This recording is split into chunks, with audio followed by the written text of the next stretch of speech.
The plane shudders violently. You're thrown against your seat as a deafening roar fills the cabin. Alarms blare, lights flicker, and then darkness. When you come to, the world is a chaotic mess of twisted metal, smoke, and the relentless drumming of rain. The jungle looms outside, a wall of green and shadow. What do? Do you A, crawl toward the wreckage, or B, stumble blindly into the jungle? You've made your choice. With every ounce of strength, you crawl toward the broken fuselage, dodging falling debris that sparks against the metal. The heat is intense. Smoke and fire erupt around you, but you push through, driven by sheer will. You make it out, gasping for air in the rain-soaked clearing. Stumbling into the jungle could have been fatal, a lucky escape. But survival has only just begun. The jungle towers above you, a colossal living thing. The air is thick with the smell of damp earth and decay. Your heart is still pounding, a frantic drum against your ribs. You need to think, you need a plan. Do you A, search the wreckage for any supplies you can salvage, or B, move deeper into the jungle, putting distance between you and the crash site? You decide to search the wreckage. Sifting through the debris, your hands find a tattered backpack. Inside, a small miracle, a first aid kit, a half-empty water bottle, and a few protein bars. It's not much, but it's a start. Every second counts in this unforgiving jungle. Venturing deeper into the wilderness without supplies could have ended your story before it truly began. A sudden rustle in the underbrush freezes you in place. Something is moving just beyond the veil of leaves. Something big. Your hand instinctively goes to the flare you found in the emergency kit. What's your next move? Do you A, fire the flare to scare off whatever is there, or B, retreat silently along the riverbank, hoping to go unnoticed?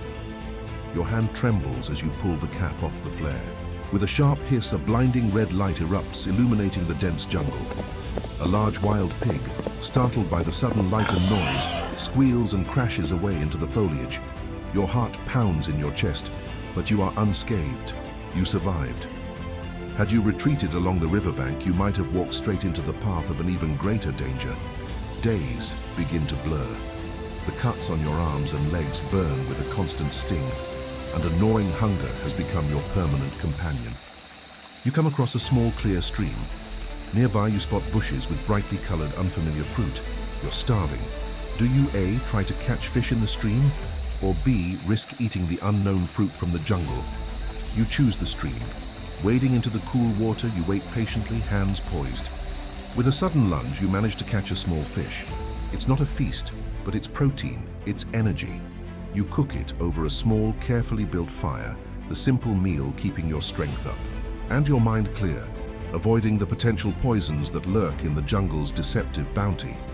That fruit could have been deadly. You follow the stream, hoping it leads to a larger river, a potential route out. Your hope pays off, but it's a double-edged sword.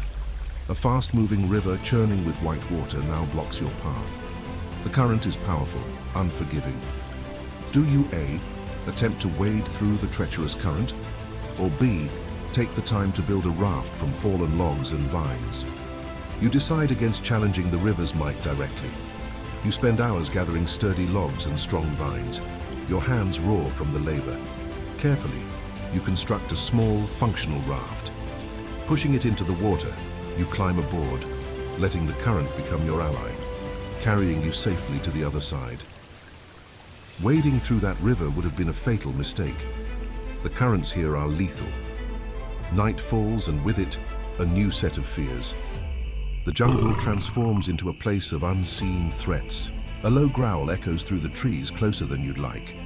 Through a break in the canopy, moonlight reveals the sleek, spotted form of a jaguar prowling the edge of your camp. Your heart leaps into your throat. Do you A, scramble up the nearest tree, or B, make noise to try and scare it away? Adrenaline surges through you.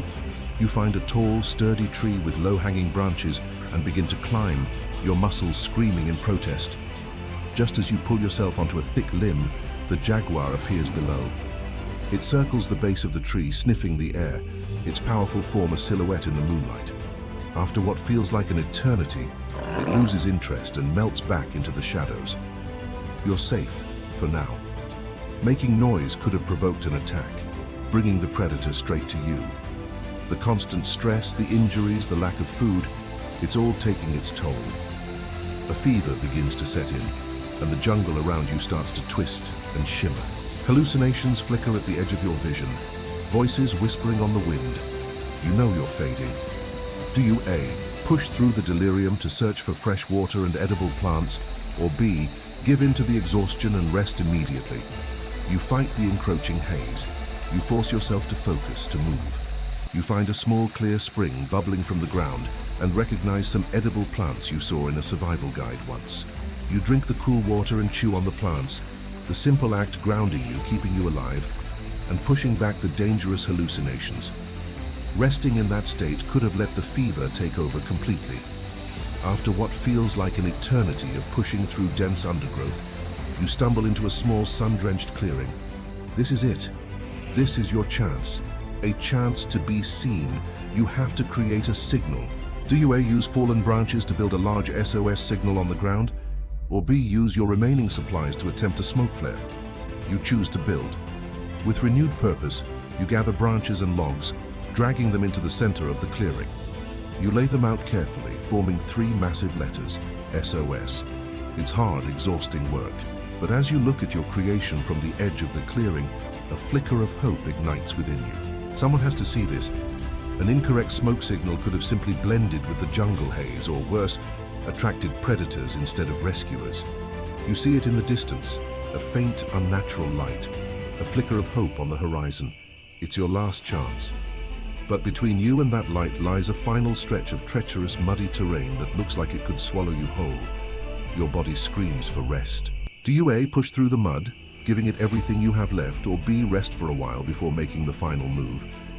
There's no time to rest. Not now.